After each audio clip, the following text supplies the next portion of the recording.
Welcome all my dear friends. ज्ञान का YouTube channel में आपका स्वागत है। और आपके लिए अब होता है इंतज़ार का घड़ी ख़त्म। क्यों ख़त्म होता है? सामने एग्ज़ाम है, बीपीएससी फेज़ 3 आ गया है। और मैं आपके लिए बिल्कुल प्रीवियस ईयर की तरह, यानी प्रीवियस ईयर, हाँ 2023 में हुआ था ना, प्रीवियस ईयर में जो मैंने सेट कराया था और सेट बहुत कारगर रहा आपके लिए, तो ठीक आपके लिए मैंने सेट लेकर के आया हूँ। बीपीएससी फेज़ जो है, तीसरा फेज है। आपका साइंस का क्वेश्चन एक भी छूटेगा नहीं। जिस तरह से बीपीएससी का क्वेश्चन का स्टैंडर्ड रहता है, जिस तरह से पूछने का उनका ट्रेंड्स है, बिल्कुल उसी आधारित पे प्रश्न हम बनाते हैं। ठीक है। और आप अगर पिछले बार की तुलना में बात करिएगा तो आप देखे होंगे, मेरा पूरा वीडियो ज्ञान का यूट्यूब चैनल पे है, आप मिला सकते हैं। यानी हु बहु क्वेश्चन भी रहा है और कुछ क्वेश्चन का लैंग्वेज चेंज होकर के था, बट मतलब तरीका वही था। ठीक है। और हु बहुत तो नहीं ना, लेकिन कुछ यानी 80 क्वेश्चन जिनका पेपर साइंस का था, 10th 9th की बात करेंगे तो साइंस में 80 में से 45 प्लस क्वेश्चन डायरेक्ट सेट से था और बाकी मिक्सअप था। ठीक है। और वही बात करेंगे जो मैथ्स वाले थे, जिनका साइंस जो 40 क्वेश्चन पूछा जाता था, जिसमें 40 में से 25 क्वेश्चन सेट से था। और वहीं अगर हम बात कर लेंगे 1 to 5 की बात करेंगे, ठीक है, यानी 9th में हम मैथ ये कर दिए। 6 to 8 में जो साइंस पूछती थी 40, तो 40 में से आपका 25 क्वेश्चन डायरेक्ट से था। और वही बात अगर हम कर ले 1 to 5 की, तो 1 to 5 में लगभग 20-25 क्वेश्चन पूछा गया था, जिसमें से 11 क्वेश्चन डायरेक्ट हमारे सेट से था। ठीक है। पूरा वीडियो आप तक है और यही क्वेश्चन ही नहीं टकराया, जो मैंने कटअप दिया था, कटअप भी एक्यूरेट रहा, एक न आगे नंबर न पीछे नंबर। तो इसलिए आप तक ज्ञानगर के चैनल पहुंचा हुआ है, तो लगातार वे में देखिए, आपका एक भी प्रश्न नहीं छूटेगा अगर आप शिक्षक बनना चाहते हैं। ठीक है। भगवान से प्रार्थना करते हैं कि आप अच्छा शिक्षक बने भी। ठीक है। और साथ में ज्ञानगर यूट्यूब चैनल से जुड़े रहें। अच्छा लगे अगर तो लाइक और सब्सक्राइब भी करें, दोस्तों तक भी शेयर करें, आप अपने सहपाठियों को भी शेयर करें, उनसे भी कहें ज्ञानगर यूट्यूब चैनल को देखें। सेट मैं बार बार आपसे रिक्वेस्ट कर रहा हूं, अगर आप सेट लगा करके जाएंगे, क्वेश्चन का लेवल कितना भी टफ हो जाए, कितना ही ट्विस्ट क्यों ना कर दे, आपसे प्रश्न छूटेगा नहीं। हम दावा के साथ आपसे कह सकते हैं, क्योंकि दावा ही नहीं, मैंने ऐसा करके दिखाया भी है। पिछले जो पेपर हुआ है, फेज 1 की बात कर लीजिए, फेज 2 की बात कर लीजिए, तो फेज 1 में मेरा वीडियो नहीं है, फेज 2 में मेरा वीडियो है। फेज 2 के लिए वीडियो बनाए हम, और फेज 2 में डायरेक्ट क्वेश्चन आया, और फेज तीसरा की बारी है। आप देखिए लगातार, यानी फायदा होगा, ऐसा नहीं कि नहीं फायदा होगा। चाहे आप जिस क्लास के लिए हो, 1 to 5 की बात कर लीजिए, 6 to 8 की बात कर लीजिए, 9th 10th की बात करिए, या 11 12 की बात कर लीजिए। आप जिस क्लास के लिए आप साइंस की को, यानी साइंस को प्रीफर करते हैं, देखना चाहते हैं, ये सेट हमारा कारगर रहता है ओवरऑल सभी के लिए। ठीक है ना। यानी जिस तरह से क्वेश्चन का स्टैंडर्ड है, उसके मुताबिक मैं कह रहा हूँ आपसे। ठीक है। तो आइए हम लोग सेट पे आते हैं। सेट प्रैक्टिस जो है, बहुत अच्छा क्वेश्चन जिस तरह से बीपीएससी पूछती है, बिल्कुल उसी पैटर्न पे क्वेश्चन है। ठीक है ना। आप एकदम देखेंगे, एकदम दिल खुश हो जाएगा, दिल बाग बाग हो जाएगा। अच्छा क्वेश्चन है, क्वेश्चन का स्टैंडर्ड भी अच्छा है। ठीक है। बिल्कुल घबराएंगे नहीं, बहुत अच्छा क्वेश्चन है, एकदम बिलीव करिए, एकदम बहुत अच्छा क्वेश्चन है, नो डाउट। चलिए, क्वेश्चन क्या है? पहला क्वेश्चन आपका कह रहा है, टाइमर क्यों ऑन हो गया? देखिए, क्वेश्चन कह रहा है कि electric conduction in a semiconductor takes place. ठीक है। अब बताइए मुझे, यानी इलेक्ट्रिक कंडक्टर इन सेमीकंडक्टर जो होता है, सेमीकंडक्टर सबसे पहले जाने कि सेमीकंडक्टर क्या होता है। मतलब आप उसको ना ही कंप्लीट कंडक्टर कह लीजिए और ना ही कंप्लीट इंसुलेटर, मतलब ना ही चालक है ना ही अर्धचालक है। ठीक है। यानी जो है नहीं चालक ना ही कुचालक, बीच का भाग है, इसी को हम लोग अर्धचालक कहते हैं, सेमीकंडक्टर कहते हैं, ये याद रखिएगा। ठीक। और जब सेमीकंडक्टर होता है, जब फ्लो करेगा, पास करेगा, तो ये जो है आपका, ये जो है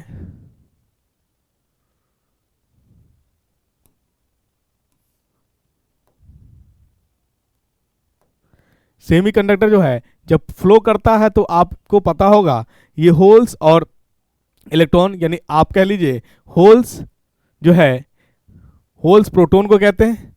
होल्स किसको कहते हैं? प्रोटॉन को। ठीक। और इलेक्ट्रॉन, यानी दोनों को कैरी करता है। ठीक है ना। सेमीकंडक्टर, ये याद रखिएगा। यानी होल्स का मीन्स क्या है? Positive charge. पॉजिटिव और पॉजिटिव को आप मेनली क्या कहते हो? पॉजिटिव को आप मेनली कहते हो प्रोटॉन, क्या कहते हो, प्रोटॉन कहते हो, ठीक है ना। तो ये चीज़ें हैं। तो यानी सेमीकंडक्टर जो होता है ये आपका टेक्स प्लेस होल और इलेक्ट्रॉन दोनों को करता है। तो आंसर क्या हो जाएगा इसका, both electrons and holes. Electron समझ में, नेगेटिव चार्ज पार्टिकल्स, होल्स क्या है, पॉजिटिव चार्ज पार्टिकल्स। यहीं पे एक प्रश्न आपका यहां बन सकता है, क्या बनेगा,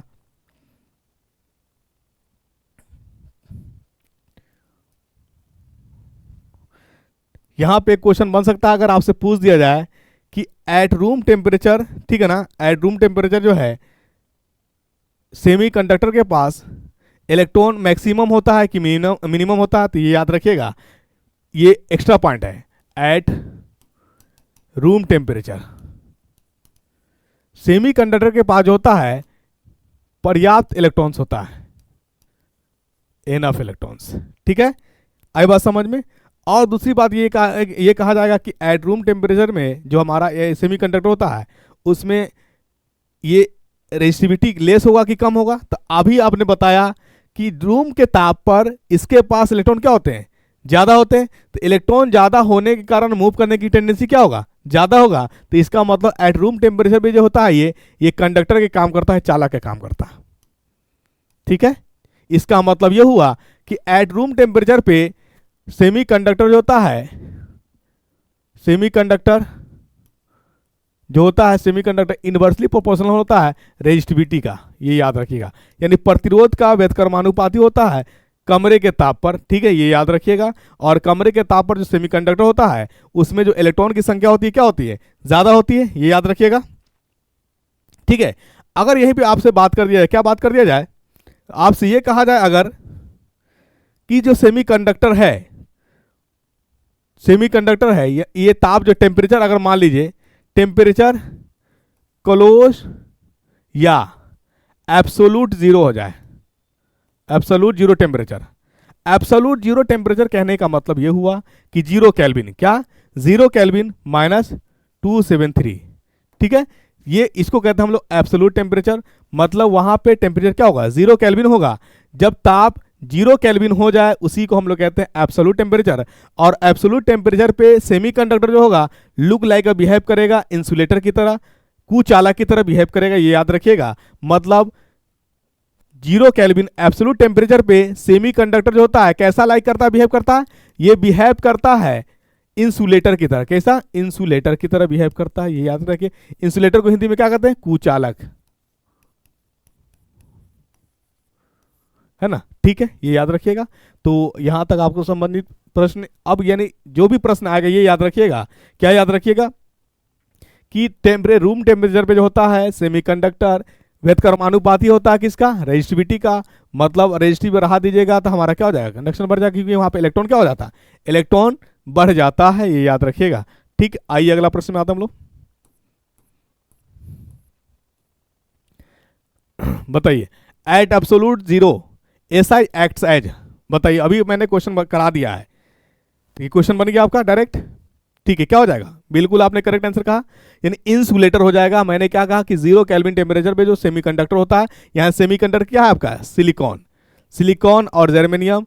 जब एब्सोलूट टेम्परेचर यानी जीरो केल्विन होता है तो वो सेमीकंडक्टर जो होता है ये बिहेव करता है कैसा, इंसुलेटर की तरह बिहेव करता है, ये याद रखिएगा। आंसर क्या हो जाएगा इसका, C number the correct answer हो जाएगा।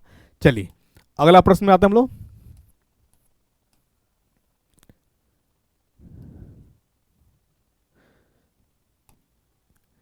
इन parallel combination of N cells we obtain, जैसे आपके पास कह दिया है कि एन सेल है, एन बैटरी है, ठीक है। चलिए इसको कनेक्ट किया पैरेलल मतलब समानांतर में, कुछ इस तरह से, ठीक, समानांतर में कनेक्ट किया गया था। मैं आपको बता दूं कि समानांतर के दो बात याद रखिएगा कि जब किसी सेल को समानांतर क्रम में जोड़ा जाता है तो वोल्ट जो होता है, पोटेंशियल सेम होता है, करंट अलग अलग होता है, ये याद रखिएगा। मतलब धारा अलग अलग होती है, विभवांतर जो होता है सेम होता है, ठीक। वहीं हम अगर बात कर ले श्रेणी क्रम की तो श्रेणी क्रम में करंट क्या होता है, सेम होता है, और वोल्ट क्या होता है, विभवांतर अलग अलग होता है, ये याद रखिएगा, ठीक। अब आप मुझे बताइए, पैरेलल है तो पैरेलल में आर इक्विवेलेंट जो होता है, पैरेलल यानी 1/r होता है, आर इक्विवेलेंट यानी आर समतुल्य जो होता है पैरेलल में जब कॉम्बिनेशन करिएगा तो इसको मान लीजिए R1 प्रतिरोध है, ये है R2, ये है R3। तो ये क्या है R1 plus 1/R2 plus 1/R3। ठीक है, कुछ भी आएगा मान लीजिए 1/R इक्विवेलेंट, तो जो वैल्यू आएगा हमारा, देखिए नीचे वाला वैल्यू अगर बड़ा होगा तो ये हमारा कट करके क्या होगा, कम होगा। तो यानी नीचे वाला वैल्यू अगर हमारा बड़ा होगा तो हमारा जो न्यूमरेटर होता है हमारा क्या है, 1 ही है। डिवाइड करिएगा तो न्यूमरेटर हमारा घटेगा। अगर नीचे वाला वैल्यू बढ़ेगा तो इससे ये पता चला मुझे, मैं ये बात क्यों कहना चाह रहा हूं, आपको पता है ओम्स लॉ क्या है, ओम्स लॉ जानते हैं क्या होता है, ओम्स लॉ से होता है V = IR। ठीक है, V = IR। आर क्या है, आर इक्विवेलेंट, आर क्या है, आर इक्विवेलेंट मतलब प्रतिरोध, समतुल्य प्रतिरोध की बात कर रहा है। तो आप मुझे बताइए जब पैरेलल यानी समानांतर क्रम में जोड़ा जा रहा है तो प्रतिरोध क्या होगा, कमेगा, ये याद रखिएगा। समानांतर क्रम में जो है प्रतिरोध क्या होगा, कमेगा, प्रतिरोध कमेगा। वही श्रेणी क्रम की बात करेगा अगर श्रेणी क्रम में, तो श्रेणी क्रम में प्रतिरोध जो होता है प्रतिरोध बढ़ेगा। श्रेणी क्रम में प्रतिरोध क्या होगा, बढ़ेगा, और समानांतर क्रम में प्रतिरोध क्या होगा, घटेगा। ये बात याद रखिएगा आप। ठीक है, चलिए अब मुझे बताइए जब समानांतर क्रम में कनेक्ट किया गया है तब प्रतिरोध क्या होगा, घटेगा, और ओम्स लॉ से जानते हैं क्या होता है, V = IR। तो ये हमारा ये घट रहा है तो इसका मतलब I क्या होगा, बढ़ेगा। I क्या होगा, बढ़ेगा। I क्या होगा, बढ़ेगा। चलिए तो अब यहाँ पे अब आंसर देख लीजिए, हमारा वोल्ट भी बढ़ेगा जब करंट बढ़ेगा तो I जो है हमारा बढ़ेगा, याद रखिएगा। सिंपल सी बात, मोर देन वन में चॉइस में ये याद रखिएगा कि जब प्रतिरोध को समानांतर क्रम में जोड़ा जाएगा तो प्रतिरोध हमारा घट जाएगा। ठीक है, प्रतिरोध हमारा क्या हो जाएगा, घट जाएगा, और पोटेंशियल जो हमारा करंट क्या होगा, बढ़ जाएगा। ठीक है, करंट क्या होगा, बढ़ जाएगा, ये याद रखिएगा। ठीक, तो हमारा क्या हो जाएगा, मोर करंट, करंट बढ़ जाएगा हमारा। ठीक है, चलिए बिल्कुल आपने सही आंसर किया है। आइए, the order of reaction is decided by, the order of reaction is decided by, बताइए था। ऑर्डर ऑफ रिएक्शन ये डिसाइडेड किया जाता है, देखिए मैंने आपको कहा कि बहुत मॉडरेट और बहुत अच्छा कंसेप्चुअल क्वेश्चन है। ऑर्डर ऑफ रिएक्शन जो होता है ना, किसी रिएक्शन का, यानी केमिकल काइनेटिक्स क्लास 12 केमिस्ट्री की बात मैं कर रहा हूँ, ये डिपेंड करता है रिएक्शन के मैकेनिज्म पे। किस पे, रिएक्शन के मैकेनिज्म, यानी SN1 SN2 इस पे डिपेंड करता है। और दूसरा इस पे कंसंट्रेशन ऑफ रिएक्टेंट पे भी डिपेंड करता है, ये याद रखिएगा। यानी ये डिपेंड करता है, डिपेंड नहीं करता, मोलेकुलरिटी पे डिपेंड नहीं करता है, प्रेशर पे डिपेंड नहीं करता है, टेम्परेचर पे डिपेंड नहीं करता, ये डिपेंड करता है मैकेनिज्म ऑफ रिएक्शन, मतलब रिएक्शन की बनावट, रिएक्शन की संरचना पे डिपेंड करता है। और साथ ही साथ जो रिएक्टेंट होता है, मतलब अभिकारक जो रिएक्शन में भाग लेता है, उसके कंसंट्रेशन पे भी निर्भर करता है। तो ये याद रखिएगा। तो क्या हो जाएगा, mechanism of reaction as well as relative concentration of reactant, यानी ये मैकेनिज्म ऑफ रिएक्शन पे और क्या अभिकारक रिएक्टेंट पे ये डिपेंड करता है, ये याद रखिएगा। ठीक, चलिए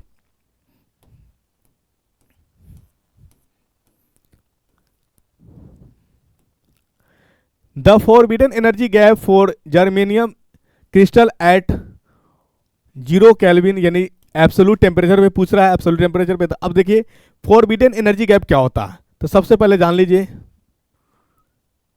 ये ग्राफ मान लीजिए एनर्जी वाला है, क्या है, एनर्जी वाला। ऊपर जो होता है कंडक्शन बैंड होता है, क्या होता है, कंडक्शन बैंड, और ये है मान लीजिए वैलेंस बैंड, वैलेंस बैंड। इसके बीच जो गैप होता है इसी को फोरबिडन गैप कहते हैं। क्या कहते हैं, फोरबिडन गैप कहते हैं, ये याद रखिएगा, फोरबिडन गैप। यहां पे मैं एक चीज और याद रखने के लिए आपको कहूंगा कि आपने पढ़ा होगा चालक, कुचालक और अर्धचालक, मतलब कंडक्टर, सेमीकंडक्टर और इंसुलेटर, मतलब चालक, अर्धचालक और कुचालक। अगर आपसे प्रश्न ये पूछ दे, क्या पूछे कि किस में, यानी इंसुलेटर में, सेमीकंडक्टर में या कंडक्टर में जो एनर्जी गैप है वो मैक्सिमम है, तो याद रखिएगा इंसुलेटर में जो होता है गैप, यानी एनर्जी गैप इसको कह लीजिए, या बैंड गैप कह लीजिए, या फोरबिडन गैप कह लीजिए, आपके ऊपर डिपेंड करता है। यानी फोरबिडन गैप मैं ऑर्डर लिख दे रहा हूं, फोरबिडन गैप, ठीक है, इंसुलेटर का ज्यादा होता है। हिंदी में बात कर ले, इंसुलेटर मतलब कुचालक, इसका ज्यादा होता है। उसके बाद आता है सेमीकंडक्टर, सेमीकंडक्टर उसके बाद होता है कंडक्टर, मतलब सबसे कम किसका, चालक का, सबसे ज्यादा किसका, कुचालक का, ये एनर्जी गैप होता है। ठीक है, ये ऑर्डर आपको प्रश्न अगर इनकेस बन जाए तो ये याद रखिएगा। और इसमें जो एनर्जी गैप होता है आपका, जर्मेनियम में ये याद रखिएगा 0.71 इलेक्ट्रॉन वोल्ट होता है। क्या होता है? ये सिर्फ डायरेक्ट ऑर्डर याद रखिए, कोई दिक्कत नहीं। 0.71 इलेक्ट्रॉन वोल्ट। मैं आपको बता दूं कि इलेक्ट्रॉन वोल्ट, देखिए हमारा जो है, मेरा पर्पस ही होता है और मेरा कोशिश प्रयास ये होता है कि जहां से क्वेश्चन बन सकता है मैं उसको नॉक कर दूं। आपसे एक क्वेश्चन ये भी उलझा सकता है, और मैं दावे के साथ कह सकता हूं बहुत सारे साथियों को ये भी नहीं पता होगा कि इलेक्ट्रॉन वोल्ट आखिर है क्या, किसकी मात्रक है। तो ये कोई मात्र नया चीज, कोई नई बला नाम नहीं है, ये एक ऊर्जा का मात्रक है। कैसा ऊर्जा? स्मॉलेस्ट यूनिट ऑफ एनर्जी का है, मतलब ऊर्जा का सबसे छोटी इकाई। अगर आपसे पूछ दे कि ऊर्जा की सबसे छोटी इकाई कौन है, तो ऊर्जा की सबसे छोटी इकाई इलेक्ट्रॉन वोल्ट होता है। सबसे बड़ी इकाई जूल होता है, ये याद रखिएगा।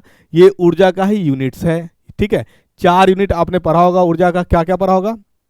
जूल, अर्ग, ठीक है ना, और इलेक्ट्रॉन वोल्ट, और क्या पढ़े होंगे बोलिए?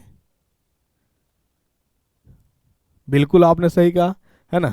जूल आपने पढ़ लिया, ठीक है, किलो जूल पढ़ लिया, और क्या? इलेक्ट्रॉन वोल्ट, और बोलिए? अर्ग, यस। चलिए ठीक है, तो ये आपका याद रखिएगा। मतलब जर्मेनियम जो होता है, जर्मेनियम का जो एनर्जी गैप होता है वो 0.71 इलेक्ट्रॉन वोल्ट होता है। इलेक्ट्रॉन वोल्ट है क्या? इलेक्ट्रॉन वोल्ट एनर्जी गैप है, यानी एनर्जी का यूनिट्स है। सबसे छोटी यूनिट अगर एनर्जी का पूछा जाए तो इलेक्ट्रॉन वोल्ट ही होता है। और ये ऑर्डर याद रखिए, अगर आपसे पूछ जाए कि एनर्जी गैप सबसे ज़्यादा, यानी फॉरबिडन एनर्जी गैप सबसे ज़्यादा किस में होता है, तो इंसुलेटर में होता है। उसके बाद सेमीकंडक्टर मतलब अर्ध यानी कुचालक में, इंसुलेटर मतलब कुचालक में, उसके बाद अर्धचालक में, उसके बाद चालक में होता है। यानी सबसे कम चालक में, सबसे ज़्यादा जो होता है बोलिए कुचालक में होता है। ठीक, आइए अगला प्रश्न में आते हम लोग। The number of electrons in the valence shell of a pure semiconductor is, तो प्योर सेमीकंडक्टर जो होता है सिलिकॉन और जर्मेनियम की बात करें तो इसमें वैलेंस इलेक्ट्रॉन होता है 4। कितना होता है? 4। तो 4 है, आंसर मार दीजिए 4। ठीक है, चलिए आइए अगला प्रश्न में आते हम लोग। The function of corpus luteum is to produce, देखिए कॉर्पस लुटियम जो होता है ये हार्मोन स्रावित करता है। कौन सा हार्मोन? तो प्रोजेस्टेरोन हार्मोन को ये ज़्यादा रेगुलेटिंग करता है। और प्रोजेस्टेरोन हार्मोन को मैं आपको बता दूं कि इसको प्रेगनेंसी हार्मोन के नाम से भी जाना जाता है। किस नाम से? प्रेगनेंसी हार्मोन के नाम से जाना जाता है प्रोजेस्टेरोन को। किसको? प्रोजेस्टेरोन को प्रेगनेंसी हार्मोन के नाम से जाना जाता है, राइट। चलिए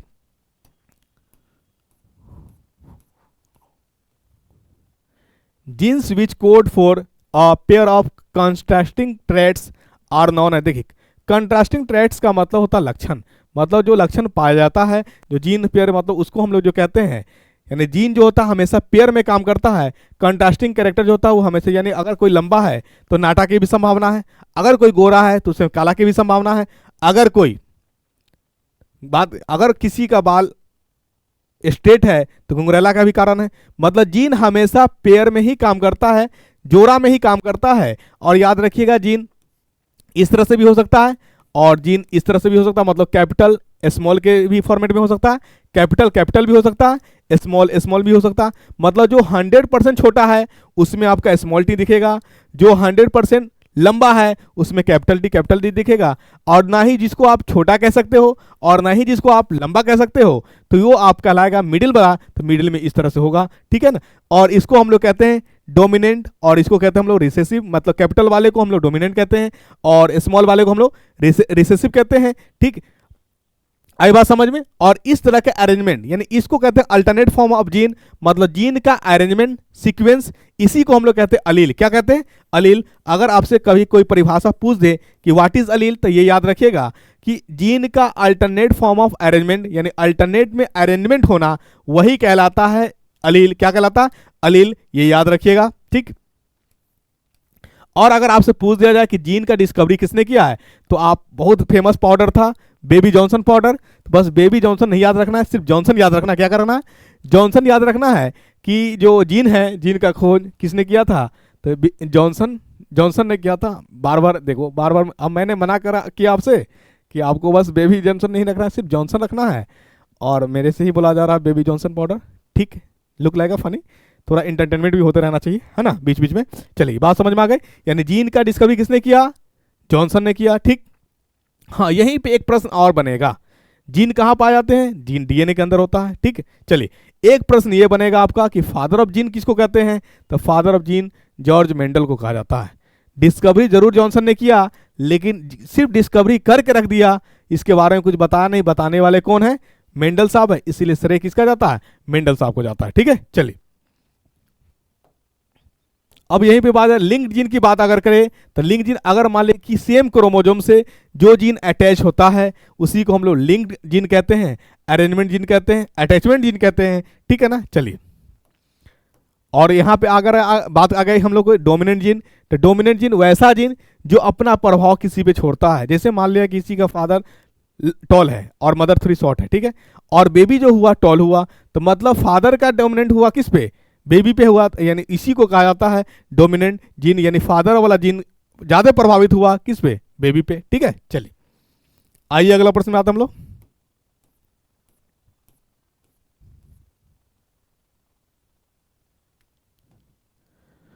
which of this is a steroid hormone? अब देखिए सब आई बात है स्टेरॉयड, मैं आपको रटाता नहीं हूं, बार बार बताने के प्रयास कर रहा हूं कि अगर हो सकता है जो ऑप्शन ये क्वेश्चन नहीं रहे, दूसरा क्वेश्चन है तो फंसना नहीं है। स्टेरॉयड हार्मोन उसको कहते हैं जो फैट सोलेबल है, फैट से घुलेगा। ठीक है, और जो भी गोनेट से मतलब जो सेक्सुअल हार्मोन्स होते हैं वो मेनली स्टेरॉयड हार्मोन्स होते हैं, ये याद रखिएगा। ठीक है, और जो आपका ग्लैंड्स मतलब जो डाइजेस्टिव वगैरह होता है, या जिस तरह से अगर बात करेंगे यानी जिसका रोल सेक्सुअल एक्टिविटीज में नहीं होता है, वो नॉन स्टेरॉयड हार्मोन्स होते हैं, ये याद रखिएगा सिंपली वे में। यानी स्टेरॉयड हार्मोन जो फैट सोलेबल होता है और सेक्सुअल एक्टिविटीज में इन्वॉल्व होता है, उसी को हम लोग स्टेरॉयड हार्मोन कहते हैं। अब सेक्सुअल एक्टिविटीज में क्या क्या आ गया? कोर्टिसोल, ग्लूकोकोर्टिकॉइड्स, बिल्कुल सही। प्रोजेस्टेरॉन, यानी आपको लिख ही देता हूं स्टेरॉयड हार्मोन में क्या लिखूं? टेस्टोस्टेरोन, टेस्टोस्टेरोन, ठीक है, प्रोजेस्टेरॉन, कोर्टिसोल, कोर्टिसोल को ही ग्लूकोकोर्टिकॉइड कहा जाता है, ग्लूकोकोर्टिकॉइड कहा जाता है। ठीक है, टेस्टोस्टेरोन, प्रोजेस्टेरॉन, एस्ट्रोजन। ठीक है, ये सब आपका क्या है? स्टेरॉयड हार्मोन्स है। नॉन स्टेरॉयड में कौन हो गया? इंसुलिन हो गया, ग्लूकागन हो गया। ठीक है, ये सब आपका नॉन स्टेरॉयड हार्मोन्स कहलाएगा। आई बात समझ में? ठीक है, कोई दिक्कत?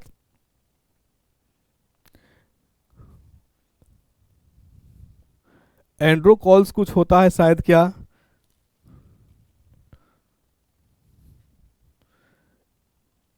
एक होता है हार्मोन एल्डोस्टेरोन, शायद एल्डोस्टेरोन कुछ हार्मोन होता है, एल्डोस्टेरोन। ठीक है, एल्डोस्टेरोन। इस एल्डोस्टेरोन का अनदर नेम जो होता है मिनरेलोकोर्टिकॉइड्स शायद कहा जाता है, मिनरेलोकोर्टिकॉइड्स, ये याद रखिएगा, मिनरेलोकोर्टिकॉइड्स। तो ये आपका जो है स्टेरॉयड हार्मोन है, इसको स्क्रीनशॉट ले लीजिएगा, ये याद रखिएगा। मतलब टेस्टोस्टेरोन, प्रोजेस्टेरॉन, एस्ट्रोजन, ठीक है, कोर्टिसोल मतलब ग्लूकोकोर्टिकॉइड्स, आई बात समझ में, और एल्डोस्टेरोन, ये सब आपका स्टेरॉयड हार्मोन है। तो ऑप्शन देखिए कौन सा आंसर होगा? बिल्कुल आपने सही का आंसर, ग्लूकोकोर्टिकॉइड्स। इसी का अनदर नेम क्या है? कोर्टिसोल है। इसी का अनदर नेम क्या है? कोर्टिसोल है। ये आपका स्टेरॉयड हार्मोन है, ये याद रखिएगा। ठीक है, क्लियर? बहुत अच्छा, बाकी ऑप्शन आपको मिल ही गया इसमें से। ग्लूकागन, इंसुलिन, प्रोलैक्टिन, ये सब क्या है? क्या स्टेरॉयड हार्मोन है? नहीं। तो कौन सा हार्मोन है? नॉन स्टेरॉयड हार्मोन है। ये वाटर सोलेबल है, फैट सोलेबल नहीं है। और इस सब का रोल प्रोलैक्टिन और इंसुलिन की बात कर ले, ग्लूकागन की बात कर ले, ये सब का सेक्सुअल एक्टिविटीज में रोल नहीं है, इसलिए ये नॉन स्टेरॉयड हार्मोन्स है। राइट, चलिए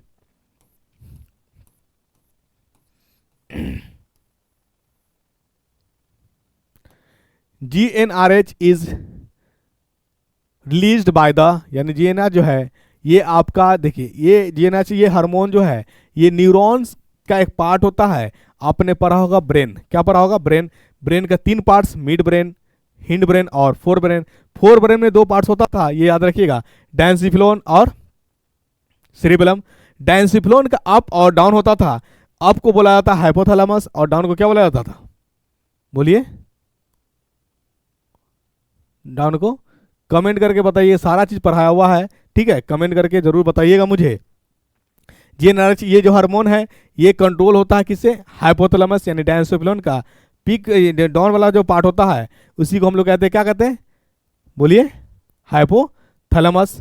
ठीक है, आई बात समझ में। और टॉप वाला को क्या बोल देते हैं, थाइमस। बिल्कुल आपने सही कहा, याद रखिएगा। इसीलिए क्या है कि जो पढ़ा हुआ रहता है, जो पढ़ाए हुए रहते हैं, आपको रिकॉल हो ही जाएगा, माइंड में आ जाएगा।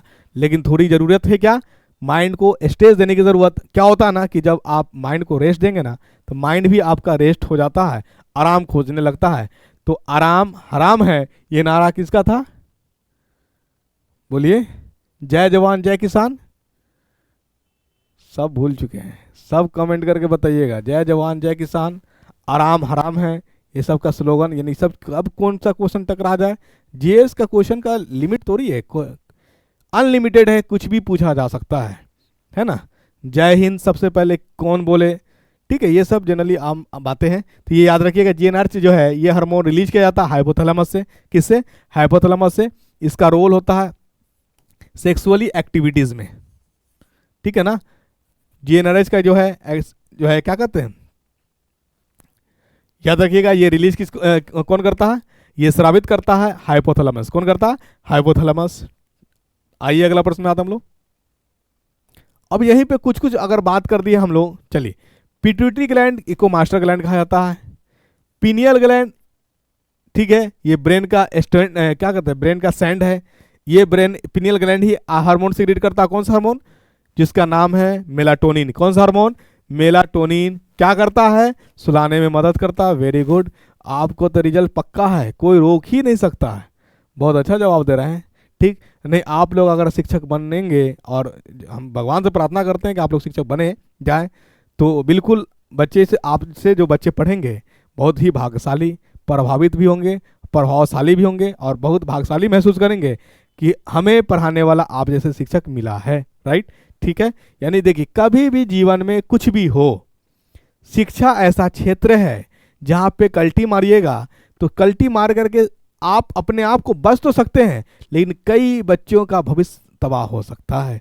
इसलिए प्रयास करिए, अगर थोड़ा पढ़ना भी पड़े तो पढ़िए, लेकिन बच्चों को जो पढ़ाने जाएंगे तो उसको आप यानी अपने आप को पहले कंप्लीट हो लीजिए, प्रिपेयर हो लीजिए, ठीक है ना, फिर बच्चे को पढ़ाइए। इससे क्या होगा ना, आपको भी रुचि लगेगा, बच्चे को भी मजा आएगा पढ़ने में, ठीक है ना। यानी विद्या ऐसा चीज़ है, जितना दिया जाए कम महसूस होता है। ये मुझे ये अपने आप में मैं बता रहा हूँ, है ना। अब कौन क्या सोच रहा है इसके बारे में नहीं कह सकता हूँ। मैं एक बात मैं हमेशा बोला करता हूँ, और आज भी बोल रहा हूँ आपसे, क्या बोलता हूँ कि झूठ जो होता है, झूठ को मिर्च और मसाले की ज़रूरत होती है, मिलावट की ज़रूरत होती है। सच जो होता है हर लहजे में कड़वा होता है। तो हमारी प्रयास और मेरा व्यक्तिगत जो है, मैं अपनी सुझाव दे रहा हूँ कि मैं कोशिश करता हूँ वही बात बोलूँ जो मैं कर सकूँ, मैं वो बात ना बोलूँ जो मैं ना कर सकूं, ठीक है। मैं आपके लिए कहता रहा हूं कि मैंने जो सेट बनाया हूं बहुत अच्छा सेट है, बहुत अच्छा सेट। अगर आप कंप्लीट ईमानदारी से कर लेते हैं तो आपका साइंस से प्रश्न छूटेगा नहीं। अगर आपको विश्वास नहीं होगा तो मैं फिर लेकर के आऊँगा एग्जाम के दिन क्वेश्चन, और मैं बताऊंगा कि ये एक ही क्वेश्चन कहाँ कहाँ से दिया, पूरा सेट में है, रेगुलर वे में। यानी कौन सा सेट से आएगा ये नहीं कहा जा सकता है, लेकिन सेट किए रहेंगे तो क्वेश्चन ऑटोमेटिक टकराएगा आपको, ठीक है ना। और जो मैं एक्सप्लेनेशन कर रहा हूँ उसको भी मायने में रखिएगा। तो पिट्यूटरी ग्लैंड को मास्टर ग्लैंड के नाम से जाना जाता है।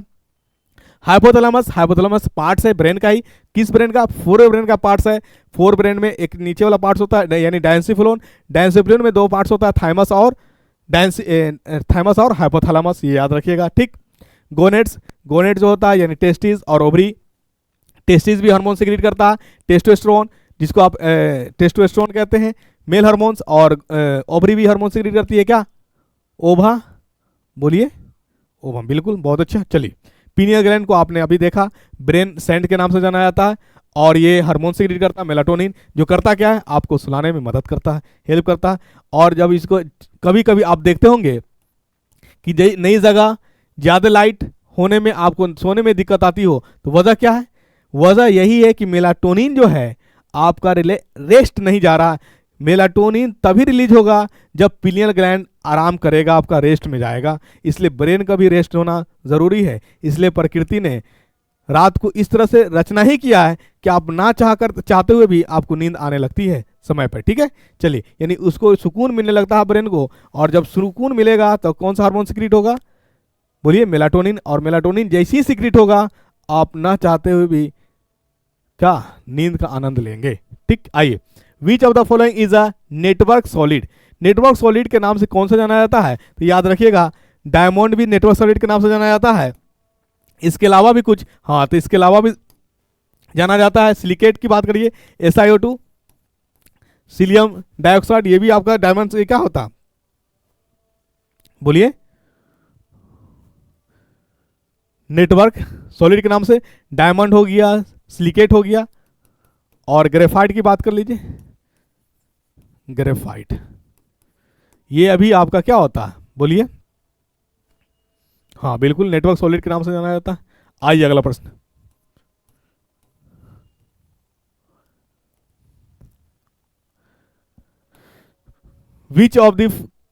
Which is the correct statements about birth control pills. तो मतलब जो है बर्थ रेट को कंट्रोल करने के लिए कौन सा कारक सबसे लाभदायक और अच्छा है, तो याद रखिएगा वैसा मेडिसिन बने जिसमें प्रोजेस्टेरोन को भी रोकने वाला हो और एस्ट्रोजन को भी रोकने वाला हो, क्योंकि एस्ट्रोजन ही ओवुलेशन के लिए हेल्प करता है और प्रोजेस्टेरोन प्रेगनेंसी में मदद करता है, यानी गर्भ में मदद करता है। तो यानी हमारी वैसी मेडिसिन होनी चाहिए जो दोनों को कंट्रोल करता हो, प्रोजेस्टेरोन को भी और एस्ट्रोजन को। तो आंसर क्या हो जाएगा बताइए, contain a mixture of estrogen and progesterone derivatives. बिल्कुल C number is the correct answer.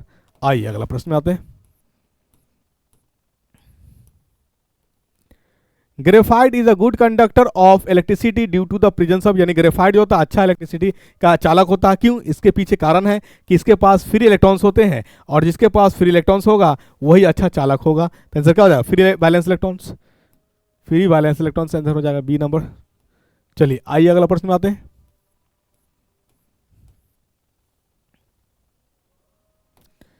Decomposers like fungi and bacteria are क्या है, हेटरोट्रॉप्स। मतलब ये खुद से तो भोजन बनाएंगे नहीं, दूसरे पे डिपेंड करते हैं। बैक्टीरिया हो गए, फंगी, ये हेटरोट्रॉप्स है। क्या heterotrophs, B number is the correct answer. कुछ बैक्टीरिया केमोऑटोट्रॉप्स भी होता है, केमोट्रॉप्स, ठीक है ना, केमोट्रॉप्स, लेकिन मेनली हेटरोट्रॉप्स ही होता है, ये याद रखिएगा। चलिए, which of the following bases is not present in DNA. तो डीएनए में याद रखिएगा यूरासिल नहीं पाया जाता, यूरासिल नहीं पाया जाता, बाकी सब पाया जाता है। यही अगर बात कर दे क्या आरएनए में क्या नहीं पाया जाता था, आरएनए में थायमिन नहीं पाया जाता, आरएनए में थायमिन नहीं पाया जाता है, और डीएनए में यूरासिल नहीं पाया जाता है, ये याद रखिएगा, ठीक। बाकी कॉमन एडेनिन, गुआनिन, साइटोसिन, ठीक है, एडेनिन, गुआनिन, साइटोसिन ये कॉमन है। थायमिन और यूरासिल ये कॉमन है, थायमिन सिर्फ डीएनए में और यूरासिल सिर्फ आरएनए में, ठीक है। आइए अगला प्रश्न में आते हैं।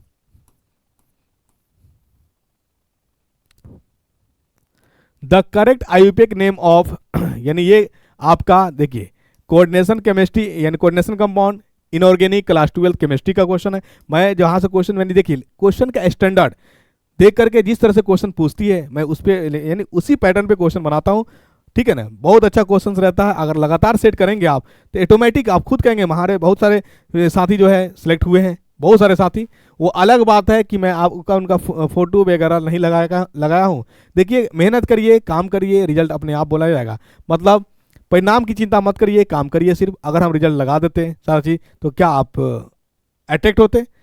अट्रैक्ट तब होंगे आप जब आपका सिलेक्शन होगा, ठीक है। और जब आपका सिलेक्शन होगा आप लोगों को बताएंगे, ठीक है ना। इसीलिए बेहतर ये चीज़ कि आप जो बताएंगे लोगों को वो करेक्ट होगा, ठीक है ना। वीडियो फोटो लगा दें, अब क्या गारंटी सही है कि गलत है ना। तो वो काम नहीं करता हूँ मैं। पढ़ाने पे विश्वास रखता हूँ और कंसेप्ट देने में विश्वास रखता हूँ।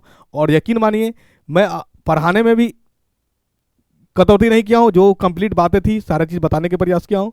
और कंसेप्ट में तो कमी करता ही नहीं हूँ, जहाँ से जो होता है मैं बताने की कोशिश करता हूँ। देखिए नोमेनक्लेचर करने से पहले सबसे पहले देखिए अल्फ़ाबेट डिसाइड करना होगा अल्फ़ाबेटिकली। इसका नाम है अमीन, क्या नाम है,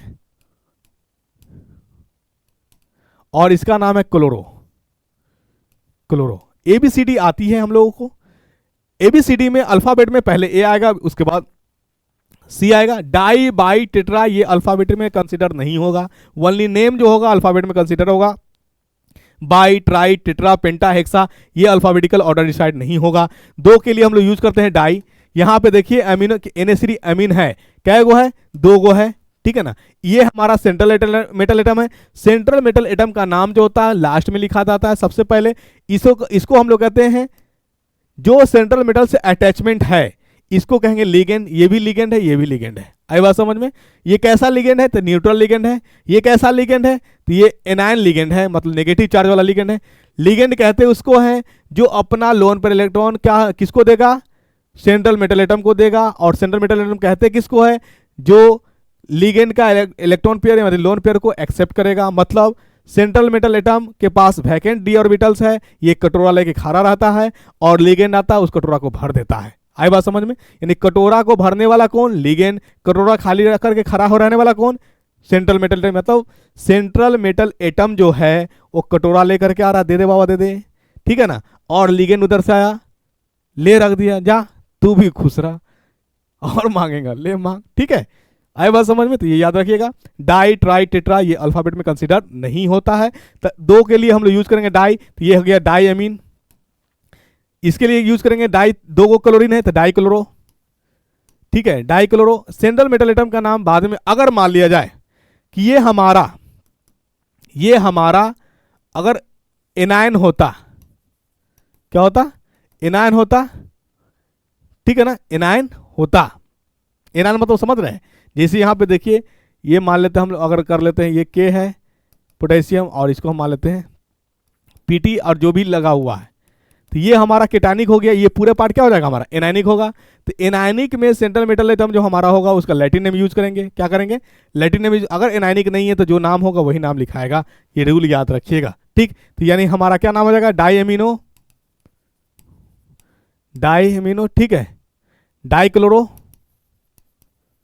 और प्लेटिनम, पीटी को बोलते हैं प्लेटिनम। और यहाँ पे ऑक्सीडेशन नंबर जो होगा, क्योंकि हमारा Na3 जो है न्यूट्रल है, इसका कोई चार्ज होगा नहीं, 0।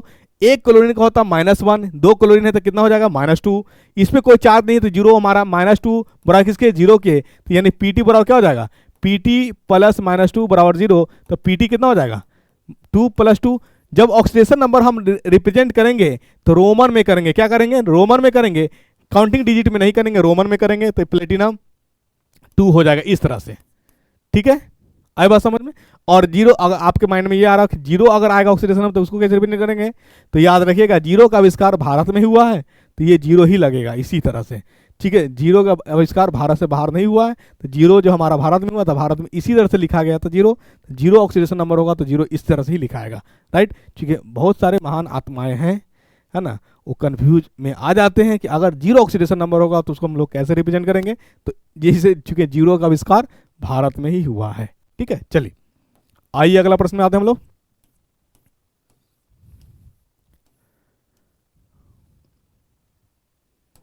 पिरामिड ऑफ नंबर इज, देखिए पिरामिड मतलब ये आपका पिरामिड जो रिप्रेजेंटेशन कहा जाता है इकोसिस्टम में, इकोलॉजी में एनर्जी ग्राफ का। तो इसके 2 कंडीशन होते हैं। अगर पिरामिड ग्रासलैंड का है, क्या है, ग्रासलैंड का है, तो ये ग्रासलैंड में होगा, तो ग्रासलैंड में जो होगा हमारा अप होगा। अगर यही पिरामिड जो है ग्रासलैंड नहीं होकर के क्या हो जाए, पैरासाइटिक होगा, क्या होगा, ग्रासलैंड नहीं होकर के पैरासाइटिक होगा, तो ये पिरामिड जो हमारा कुछ इस तरह से हो जाएगा, क्या हो जाएगा, ये पलट जाएगा। तो इससे क्या नहीं 2 कंडीशन बन करके आया। अगर हमारा इकोसिस्टम ग्रासलैंड वाला है तो हमारा पिरामिड अप होगा, अपराइट जिसको कह लीजिए अपराइट। अगर हमारा इकोसिस्टम, ठीक है, क्या है, पैरासाइटिक वाला है तो हमारा जो पिरामिड होगा इन्वर्टेड होगा, क्या होगा, उल्टा होगा, इन्वर्टेड होगा। मतलब दोनों कंडीशन हो सकता है, आइदर अपराइट, और चूंकि यहां कंडीशन लिखा नहीं है, पिरामिड ऑफ नंबर इज क्या, ग्रासलैंड, यानी पिरामिड हमारा 2 तरह के हो गए, एक अपराइट और एक डाउन यानी इन्वर्टेड। इन्वर्टेड किस में, पैरासिटिक में, और अपराइट किस में, अपराइट ग्रासलैंड में, ये याद रखिएगा। तो आइदर अपराइट और इन्वर्टेड मतलब उल्टा या ऊपर की ओर होगा, ये याद रखिएगा। मैंने कंडीशन बता दिया है, ठीक। आइए अगला प्रश्न में आते हैं हम लोग।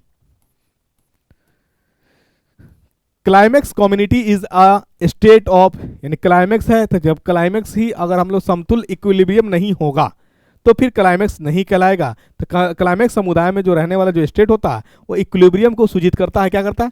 इक्विलिब्रियम को सूचित करता है, समतुल बराबर का करता है। ठीक है, चलिए तो आंसर क्या हो जाएगा? B number the correct answer. आइए अगला प्रश्न आते हैं।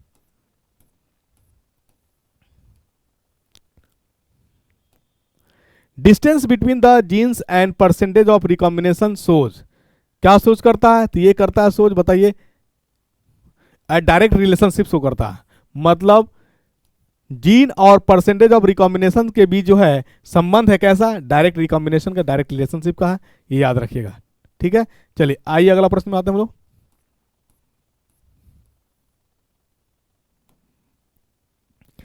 Condition of a karyotype, Cairo देखिए, कैरियो का मतलब होता है न्यूक्लियस। न्यूक्लियस का दूसरा नाम कौन? कैरियोन, ये याद रखिएगा।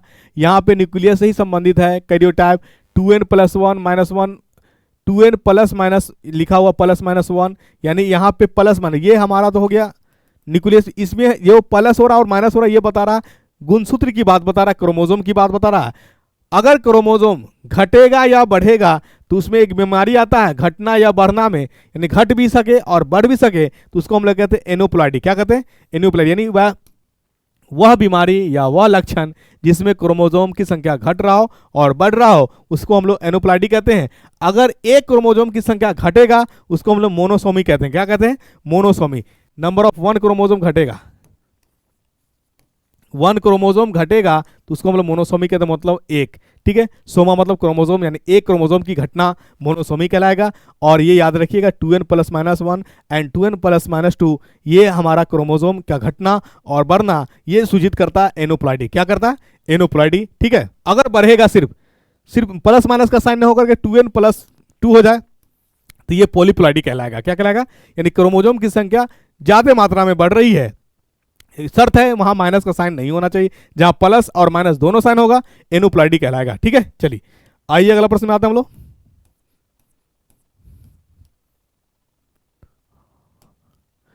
All the genes located on the same chromosomes, ठीक है, यानी all the genes located on the same chromosome क्या कहलाएगा? ये कहलाता फॉर्म 1 लिंकेज ग्रुप। मैंने अभी बताया आपको, सेम क्रोमोजोम पे जो जीन लोकेटेड होता है उसी को हम लोग कहते हैं लिंकेज ग्रुप। क्या कहते हैं? Linkage group, form 1 linkage group, ये याद रखिएगा। ठीक है, चलिए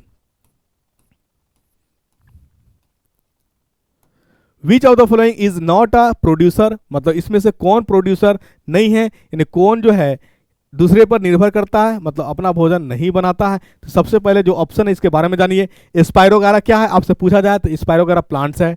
ठीक है, वोल्वॉक्स क्या है? ये भी आपका प्लांट्स है। नोस्टक क्या है? ये भी आपका प्लांट्स है, ये याद रखिएगा। और प्लांट्स को हम लोग क्या कहते हैं? प्रोड्यूसर कहते हैं। ठीक, एग्रीकस, एग्रीकस क्या है? एग्रीकस ये फंगी का नाम है। क्या है?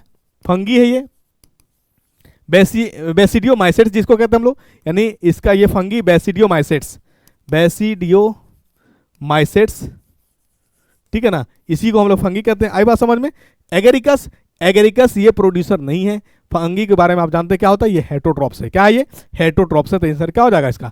हेटरोट्रॉप्स। और agaricus, agaricus is the correct answer हो जाएगा इसका। यानी एगेरिकस जो है प्रोड्यूसर नहीं है, उत्पादक नहीं है, ये उत्पाद नहीं करता, ये दूसरे पर निर्भर होता है, और जो दूसरे पर निर्भर होता है उसी को हम लोग कहते हैं विषमपोषी, हेटरोट्रॉप्स कहते हैं। राइट, चलिए आइए अगला प्रश्न में आते हैं हम लोग।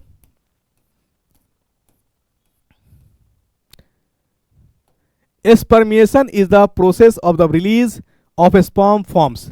देखिए, स्पर्मिएशन स्पर्म का बनना, फॉर्मेशन होना, ये रिलीज होता है किसके थ्रू? तो सेमिनिफरस ट्यूब, यानी जो सीमेन को कंडक्ट करता। देखिए, ट्यूब्स कहते हैं किसको है? जिसमें कोई चीज बहे, फ्लो करे, उसी को हम लोग ट्यूब्स कहते हैं।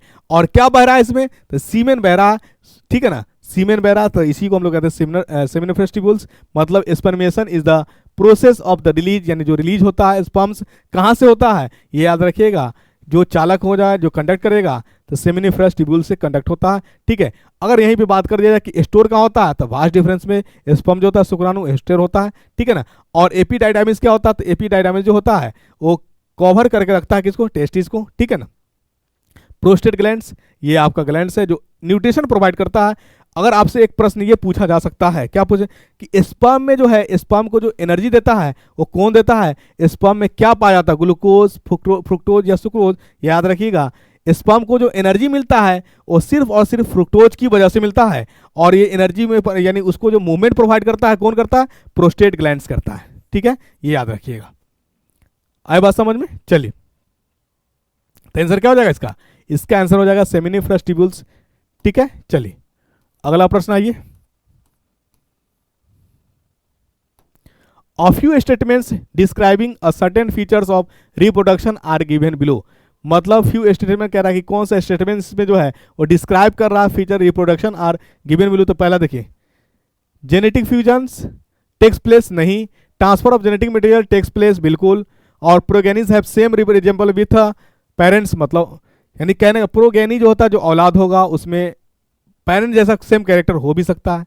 ठीक है ना, और नहीं भी हो सकता, लेकिन यहां दे दिया तो हो सकता है कंडीशन, तो ये तो है बिल्कुल सही। और transfer of genetic material takes place, यानी जब रिप्रोडक्शन होता है, सेक्सुअल रिप्रोडक्शन होगा तो उसमें जीन का ट्रांसफर होता है।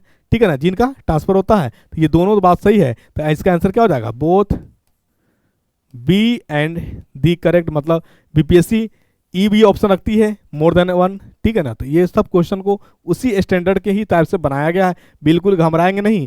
ज्ञान घर यूट्यूब चैनल से आप जुड़े रहें, बिल्कुल कल्याण होगा, बिल्कुल कल्याण होगा और अच्छे मार्क्स लाएंगे आप। ठीक है, चलिए अगला प्रश्न क्या है? Which of the following is an amorphous solid. Amorphous solid का मतलब समझते हैं आप, झूठा सॉलिड, सॉलिड है नहीं, ठोस है नहीं, लेकिन ठोस जैसा प्रतीत हो रहा है, उसी को हम लोग कहते हैं अमॉर्फस सॉलिड। और इसको हम लोग कहते हैं क्वार्टेज ग्लास। क्या कहते हैं? क्वार्टेज ग्लास सिलिकेट, ये आपका अमॉर्फस सॉलिड है। ठीक, आइए अगला प्रश्न में आते हैं हम लोग।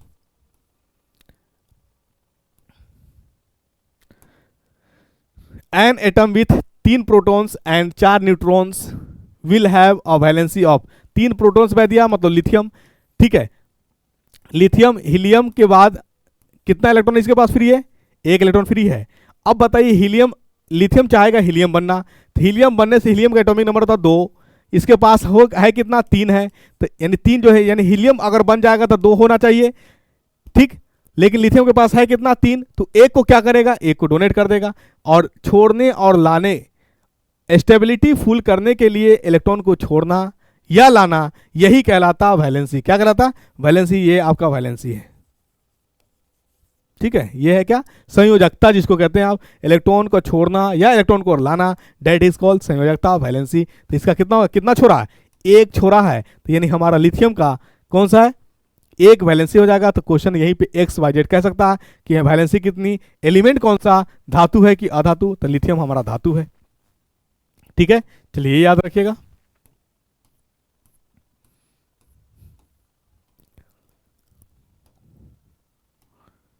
Mature Graafian follicle is generally present in the ovary of a healthy human female around set. देखिए, मैच्योर ओव्यूलेशन जो होता है, ये जो कंडीशन होता है 11 से लेकर के 17वां जो दिन होता है, ओव्यूलेशन वाला फेज होता है, मतलब 14 जो पीरियड्स होता है।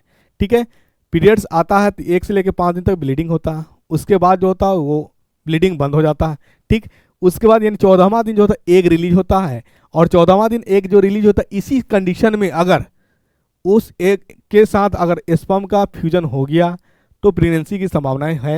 ठीक है, यानी मोर चांसेस रहता है। तो ये केस ओवुलेशन फेज कहलाता है, और इसको जनरली ऑर्डर लिया जाता है 11 से 17वां दिन। क्या लिया जाता है? 11 से 17 दिन। इसी को फॉलिकल फेज कहा जाता है, इसी को ओवुलेशन फेज भी कहा जाता है। ठीक है, 11 से 17 मेंस्ट्रुअल साइकिल का। क्या अगला प्रश्न देखिए, all the genes located on the same chromosome. मैंने अभी बताया कि सेम क्रोमोजोम पे जो जीन प्रेजेंट होगा उसको क्या कहेंगे? From one group of linkage. ठीक, बहुत अच्छा, बिल्कुल आपने सही कहा answer, B number is the correct answer. आइए अगला प्रश्न क्या है? Which of the following is not a producer. आप बताइए मुझे। बिल्कुल आपने करेक्ट आंसर कहा, एगारिकस। एगारिकस जो है एकदम सही आंसर कहा आपने। बाकी सब पौधा स्पायरोगारा, वॉलबॉक्स, नॉस्टॉक, ये सब क्या है? प्लांट्स है, अलगी का बेटा है सब। चलिए, बिहार शिक्षक भर्ती मतलब फेज 3 लॉन्च हो गया है, मार्च में एग्जाम है। आज है आपका पहला सेट और इस सेट का आखिरी क्वेश्चन।